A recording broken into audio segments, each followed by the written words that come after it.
You were talking to Miguel about your baseball team. Now we're going back. And you were telling him. So obviously you still have a passion for baseball. What? That's forever. What? Oh, shit.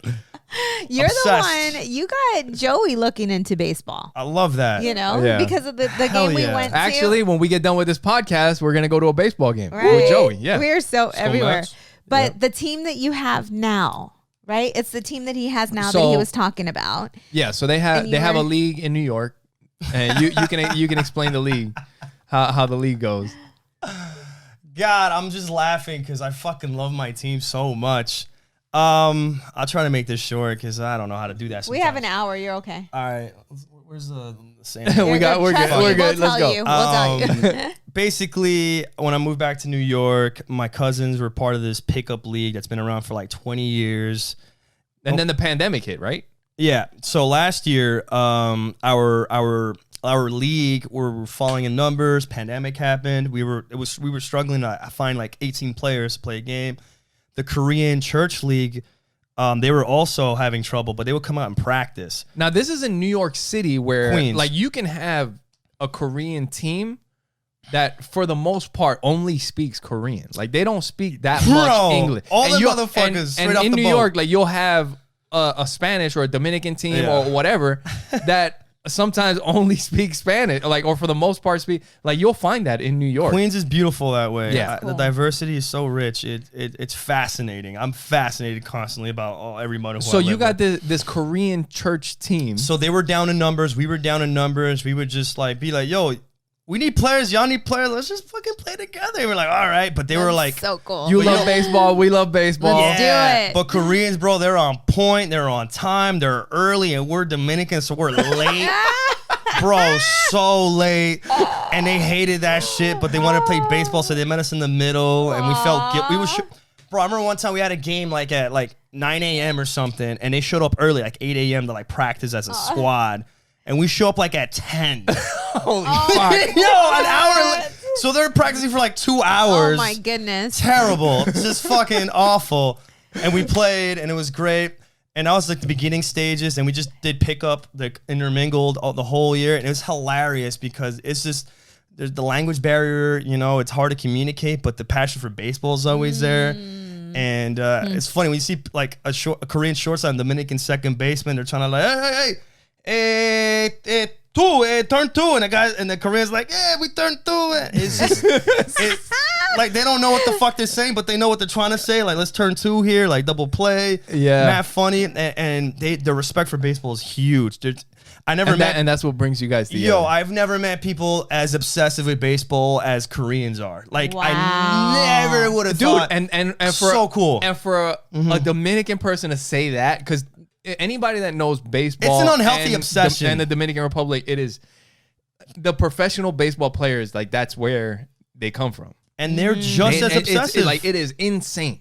Yeah, and that's where we bonded. I remember, and they have such an appreciation for baseball. Yeah. My cousin Jordan would make like a crazy like diving catch. I'm like swinging, I know. He made like a crazy diving catch, and all the Koreans went, oh! It was like an anime. But they that just is so cool. Yeah, they just appreciate it, and it was just so cool to be a part of. And then this year we were like, oh man, excuse me, damn, cuz. Was that the wrong one, babe? That's the one. Shout out to my Korean brothers. Oh, we need want to see some of baseball. Jeez, man. But this year we made a league. We said fuck pickup, let's like be a league, and now I'm part of a team, and we're intermingled, and that's so awesome. The brotherhood we have had has been amazing. This might be like my favorite team I've ever been a part of. That's saying a lot. I've been a part of a lot of baseball teams, but the camaraderie we have with each other, it's beautiful. I've been learning Korean for them. They've been like Google translating to speak English. I've been doing the exact same with them, and it's been beautiful. I could do a whole podcast and just on like my team. They just won this morning. That's so awesome. Shout out to the Dodgers and NYC Summer Baseball. Woo, woo. That's awesome. Fuck yeah. I'm in Arizona and they're winning without me. It's beautiful. Yeah. Let's go.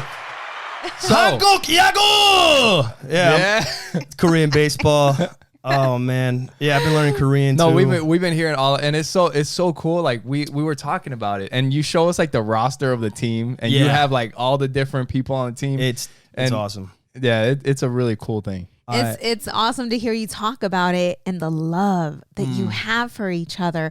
And even though there's a barrier, a language barrier, it's like you both have the foundation, the love of baseball in common, which brings you guys together. It's so strong that it overpowers any bullshit, and it's just beautiful. I fucking love my team. It really is. I'm so grateful that my life is this lit right now. It's crazy to hear this. It's crazy to hear this because there's so many differences between you and them. The way you live, the way, but this team can get along and love each other. And this country. And country. That's a whole nother one. Dude, and they have to work to like communicate. Right. It's not just like, let's just talk. Let's sit down and have a talk. It's like, all right, how are we gonna do this? Yeah. You know what I mean? We know the language of baseball. All those things you just said, I learned a lot of that through like acting and like my Meisner acting studio. Shout out to Meisner, Ted Wold, Matthew Corzine, love you guys. We're gonna have to hashtag all kinds of people. hashtag. Yeah, I learned a lot about that love and just being completely open and connecting with people that I know how hard that can be in the sports world. And I'm as a captain with the Dodgers, New York City Summer Baseball League, I try to bring that there too. Like, yo, it's all love. We got to fight for each other, and as long as we do that, we're going to be okay no matter through the ups and downs, because what's the point of playing baseball? We love the game. We love it's a lot of fun. Yeah. Shit, this double Chico's killing me right now. That's your fault. No, we're good. We're good. Bye, my lord. No, I love how baseball and love can come together like that. You're completely right about that. Is pretty cool. I told you guys got to do like a documentary. Successful. Like I was picturing it. Like, I'm serious. Like the whole pandemic, like you guys playing baseball, doing your thing, them playing baseball, doing their thing. Like nobody sees this shit coming. And then all of a sudden the pandemic hits and you guys both love the game that much. Yeah, that much. You guys, I'm sure if you look in on both of you guys are both brokenhearted. Of course, because of the pandemic, but you're probably in your room quarantined, fucking throwing a ball into your glove, right? Bro, right? What you fucking just said? Yo, Oralia, shout out to Oralia, who I live with. She's like, Georgie, deja de jugar con tu guante. Stop playing with your glove. We're trying to go to sleep. All you hear is fucking whop. Bro, I'm breaking my glove in like whop, throwing every the day. ball. Yo, that's so funny. That's so true. And then you guys find each other.